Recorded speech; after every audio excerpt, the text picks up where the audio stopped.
A fantastic play. Welcome back, ladies and gentlemen, to the Magnolia Fields podcast. I'm Tanner Marlar alongside Cody Blaszczak here in the Richard Schwartz and Associates studios.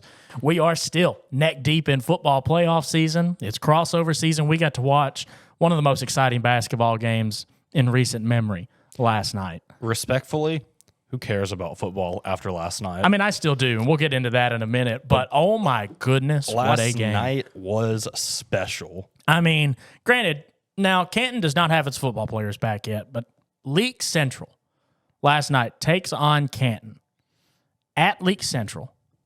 Oh my God, this Leake team. We have talked about this Leake Central team a little bit the past couple of weeks, talked about them a lot last year. We talked about him because of one in particular dude. Number 2, Tylen Fortune, who probably the most athletic player on that team, can really do it all. He's listed at 6 foot. I think he's 5'10", 5'11". Yeah. The dude can hit his head on the backboard. I mean, has got up a vertical for days. Well, even though we talked about him a lot last year, we're still going to talk about him a lot this year. But that team as a whole, my oh my, Jermichael Stewart got better. They all got better. Caleb Wilder got better. Cassius Capati is back. I mean, this is a mean team that knows how to play together. And you would think Capati coming back, yeah, that's going to help. But coming off of an injury like that, it was tough for me to imagine that he would be as useful to that team as he was last night, because he looks comfortable, he looks healthy, and he is springy. He can get off the floor. Had a couple dunks last night that were just thunderous. I think the special thing about him is not only can he score, he can shoot the deep ball, really a 3-level scorer, dunk it mid-range, but he's a pretty passer. He can locate that ball right where it needs to be. Really a player that can do it all. And Jermichael Stewart, kind of your shot creator guy, makes his own shot for himself, but yeah, this team playing cohesively is something special to watch. Yeah, 4A's got to watch out, point blank, because they've got size down low. They've got a 6'6" center and a guy that comes off the bench in Jones, whose game I really like. I mean, you look at him, he's 6'3", about 220, 225, maybe 230, and he's got a silky smooth jump shot. He can provide some scoring off the bench, and he's comfortable coming in any situation. He came in and guarded the number 1 player in the state last night and played some really, really big minutes. Granted, Jamarian Davis Fleming still had 30-plus. He was a treat to watch in and of himself. I think his guards played him out of that game, though. Yeah, definitely. The shooting from the rest of his team did not help him. No. He finished with, I think it was 35, really had himself a great game. And we say his guards might have shot him out of that game. I think it's also fair to say if he would have been a little better from the free throw line, because really struggled from the free throw line, it could have been maybe not a different result, but it would have been closer. But yeah, just a couple of things that did not go the way you want it to go for Canton. But Jamarian Davis Fleming can, in fact, play. That he can. And being 6'8", 6'9", whatever it is, definitely helps. It does. It does. I'm really excited to watch how this Leake Central team grows over the course of this season. We didn't even talk about Carson Wilder. Caleb Wilder. That's it. Caleb Wilder. Carson Wilder's a guy I went to high school with. Shout out Carson Wilder. But had arguably one of the more impressive dunks we've seen over the course of the last couple seasons. The verticality for this Leake Central team. Oh, my goodness. They want to fly around the floor. They want to get out in transition. They want to make a highlight package every single game.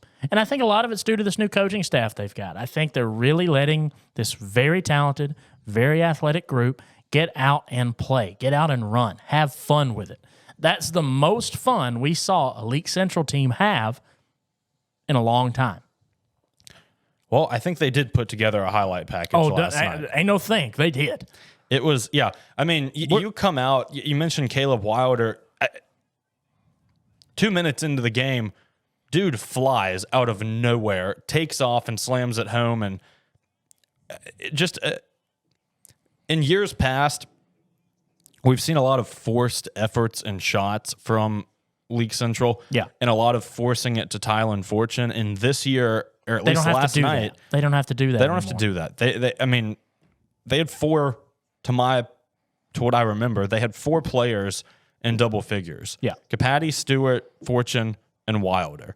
And that's Wilder, a big granted, plus. Wilder was able to rest a lot in that fourth quarter, came in late, just had more energy than everybody else. Crashed the glass, hit big free throws, and then got some hustle points there at the end to get into double figures. But like you said, and it seems like it's one of those teams where it can be somebody else's night a lot of different nights. They've got 3 guards that can give you 20 on any given night, and that's Fortune, Stewart, and Capati. Now, who leads them in scoring this year, I'm not sure, but it's going to be fun to watch. It feels like towards the end of the season, it's going to be close to a 3-way tie. Yeah, it really does. And that's the scary part, because how do you defend them? You don't. You can only hope to get into a boat race with them and win. It's also a very unselfish team, which It is. They play well together. off the bench, they've got some guys as well that can really go. Trenton Jones off the bench. You also saw Tristan Lee, who picked up a technical in that game, but off the bench, he can go. And he does. The thing is, their bench does not struggle getting the ball to the floor or running the offense. That's the biggest thing, is they can put their bench in and they don't have to worry about getting bit by the turnover bug, and they don't have to worry about foul trouble because they're so deep, right? So when you have a team like that, I think it's important to play pretty loose and pretty fast, and that's exactly what they did against Canton last night. They were all over the place. I mean, they were hitting. You had Stewart and Capati knocking down threes. They were throwing lobs to Fortune, who throwing a lob to the 5'10" kid is insane to begin with, but he put it down. We're going to have a TikTok or a highlight reel or something up later of all of the dunks, which is probably going to wind up being a full minutes-long video. You know, I'm looking at this roster right now. You know what's scary about this Leake Central team? They've got 5 seniors. Only 2 of them played last night. 3 of them played last night. 2 of them started in Caleb Wilder and Tylen Fortune. The other one was Tristan Lee. Otherwise, you get everybody back. Yeah, you get everybody back. I mean, you get another. Bryson Ricks, the starting center, is only a sophomore. He looked really good on the defensive end. I mean, you get Capati another year. You get Jermichael Stewart another year. You get Trenton Jones another year. This League Central team might have some bright years ahead of them. Yeah, 4A's got to watch out. 4A's got to watch out. Specifically this year. Well, I mean, you look, and they beat a really solid 4A team earlier than this year, like a drum in Kosciuszko. Now, Kazi, again, not complete yet, but beat them like a drum. The only loss they've taken this year was it Jackson Prep? Or Academy? Correct, yes. To Prep, who obviously powerhouse basketball program in the state. Couple of scrimmages they played. They had Brandon and Callaway early in the season, lost both of them, but they were competitive. Yeah, I mean, 40-43 for Callaway, and then an 8-point loss to Brandon. Brandon's 7A school. Yeah, that's my point. Yeah, I mean, you've got a legit crew there at Leake Central. They're fun to watch. They are well worth any price of admission. I would agree. They get McAdams on Friday. Keeping up with them. And yeah, we'll be keeping up with the final score of that team all throughout this season. Whether they win or not, I can guarantee you this. You're going to see a crazy play, and you might fall out of your seat. Yeah, somebody's going to do something insane. It's going to happen. Book it. Book it. Boy, are they fun. They are. We're going to keep up with the Gators throughout this season. We're going to watch some more basketball later this week and the next week, but at the end of the week, we're still in football season. We're going to watch a lot of basketball come Monday. We are. For the first time ever, next Monday, MaxxSouth Sports has a tournament. We're going to have 8 games, start to finish. I can't wait. They're all going to be here on MaxxSouth Sports. You're going to see endless highlights. Cody and I are going to be there all day at Hickory Flat. So if you're going to the Hickory Flat tournament, don't be a stranger. Come up. We'd love to chat. I'm excited. And this isn't the only tournament we're doing this season either. We got more announcements coming later. We got a lot more coming. We do. Big things happening. We're going to be there all day. Hopefully, fingers crossed, we'll be losing our minds all day. Agreed. I think some good basketball is going to be played. I'm excited. We're going to get into some good football here in a moment. Mississippi just announced the 2025 reclassifications. Some big changes coming to your favorite teams. All that and more here in just a moment from the Richard Schwartz and Associates studio right after the break here on the Magnolia Fields podcast.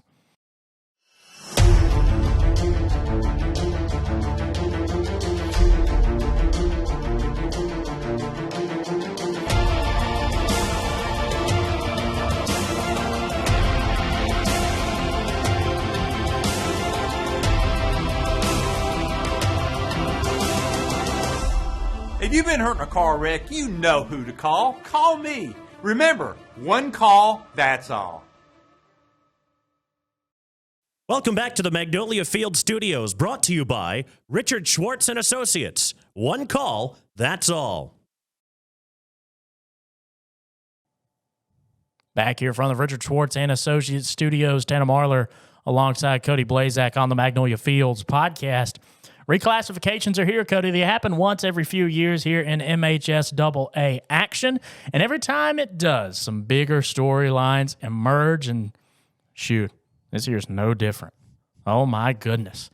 We're going to pull up a few of our favorites to talk about here on your screen. Bear with us for a moment. But starting off, we're just going to start big. We're going to start 7A. Tupelo and Oxford essentially swapping districts. Now, 7A District 2 is going to have some new additions. It's going to be a little more packed out, but Tupelo really wanders into a cakewalk of a district as far as football is concerned.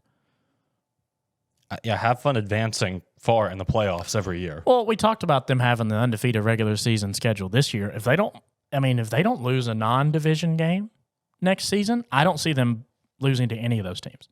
Any of them. That's my point. Yeah. Cakewalk, yes. Here's the thing.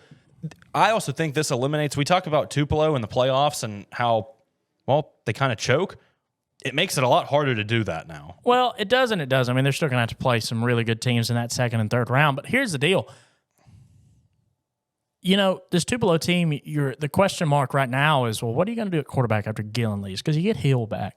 They're going to be way more athletic in the backfield next year because you know who just got granted eligibility? Bryson Williams.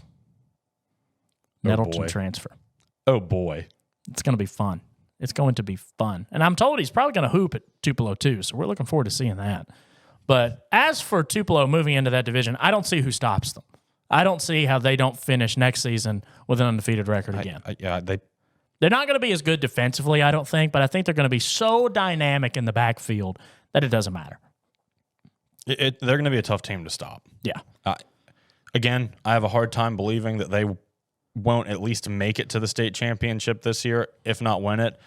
Wouldn't be surprised if they made another run next year. Yeah, 100%. And that really swaps Oxford into the toughest 7A district in the state as far as I'm concerned. You look down south, and there are some really good 7A districts, but they're a little top-heavy. District 2, almost anybody on that list can beat each other on any given night. And we've kind of seen that this year. We have seen that this year. Now, and Oxford, I don't see Oxford performing well in this group. No, have fun. I don't. Yeah, it's not going to be easy. I don't see the team next year being a lot better for Oxford. I think they'll be a little better. I don't see them improving leaps and bounds. And your division schedule just got 5 times as hard. 5 times as hard. This might be the point in time where you start praying for next year. Maybe. Yeah, it's not going to be easy. It's just more competitive. Yeah. I mean, more competitive top to bottom. I mean, you got a lot of the top 25 teams in the state right there. I mean, Madison Central is always going to be in the mix. Germantown, Clinton, Starkville, Murrah jumping up in there. I just don't see that being an easy path to anything for Oxford. And not just in football, basketball as well. Because this sets up a really, really intriguing matchup for Oxford High and Starkville in hoops. Because that guard rotation for Starkville is lethal. And Oxford boasts a lot of size down low. One player in particular who I can't wait to watch again this season. But it's going to be fun. It's going to be fun. I think that 7A district, always entertaining there in District 2. But something else that we really, really kind of jumped off the page for us 2A District 4. What a deep 2A district. East Webster moves down from 3A. Keep in mind, East Webster in the third round of the playoffs in 3A right now, dropping down to 2A again, where they came up from not too long ago. You look around in their district now, it's Eupora, Kemper, Philadelphia, and then Velma Jackson coming up from 1A. Now, when I was in high school, Cody, Velma Jackson was 3A. Somehow got bumped all the way down to 1, and now it's back up to 2. How does that work? I don't know. Don't ask questions. I'm curious. I'm asking questions. Student population. I would have loved to ask somebody from the MHSAA. That would have been a great question. That would have been awesome. It would have been. Would have been. Would have been. East Webster is going to have a lot of fun. That's my opinion. They 100% are, and obviously 2A gets a little bit more open with the next subtraction. But Velma Jackson's no pushover, man. No, they're not. East Webster's got a really talented team this year.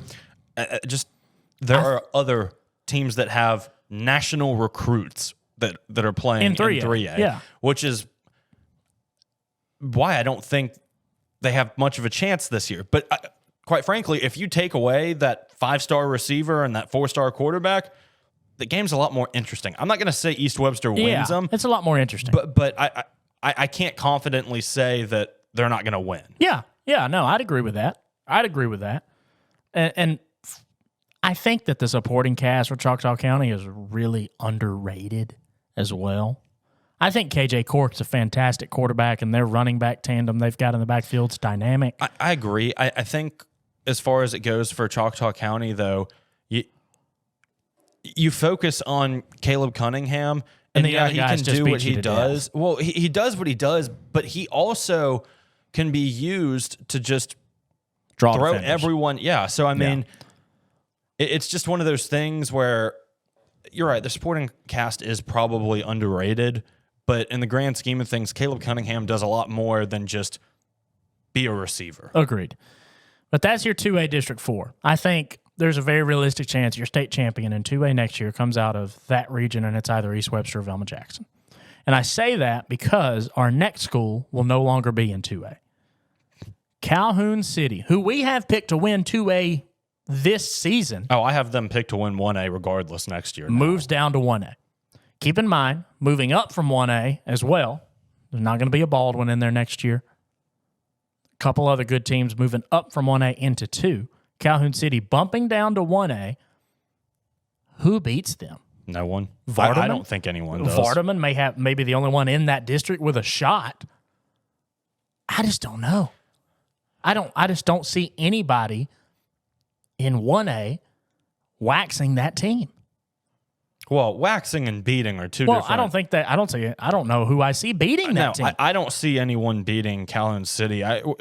We talked about it this year for Calhoun City in 2A, where it just feels like there is no chance that anyone beats them. And no chance anyone scores on them is the thing. Well, to my point, this year in the playoffs, Calhoun City has scored 76 points and allowed 0.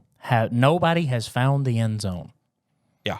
Nobody has found any points. No. So, and then you move them down to 1A. I know. Go ahead and make a couple of rings for them. I mean, just crown it now. Just do it now. I mean, my goodness. Good for them, though. Yeah, I mean, good for MD Jennings and Calhoun City. Good for them. They're going to make a lot of headlines. They're going to have a lot of jewelry in the next couple of years. Probably. But that's a few that have really kind of opened our eyes. There are definitely more, 1,000% more, who we'll talk about probably at a later date. I want to really take some time to dive into all these reclassifications. Next week, we'll probably have a few more that we can pick apart. But those are just what jumped off the page. I just don't know, I don't know what's stopping East Webster now, and I really don't know what's stopping Calhoun City now. Themselves. I mean, I think the only way you beat those teams is if they beat themselves. If they don't play the ball they're supposed to play. Because East Webster's deep, too. That's the thing. They've got. I think they've got one of the best quarterbacks in the state sitting on the who will be the best quarterbacks in the state sitting on the bench right now. Cross Avon, exactly where I was going, is a guy that hasn't started this year. He's had some playing time, but when he starts, I just don't know who stops him in East Webster. I don't either. I'm excited. It'll be interesting. It'll be interesting. It will be.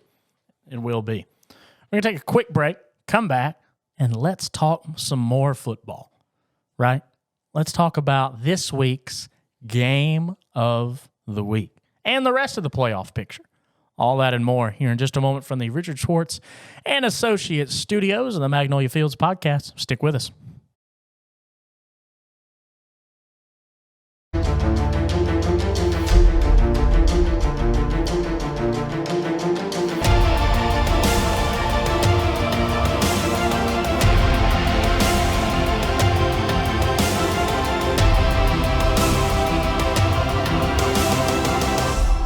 If you've been hurt in a car wreck, you know who to call. Call me. Remember, one call, that's all.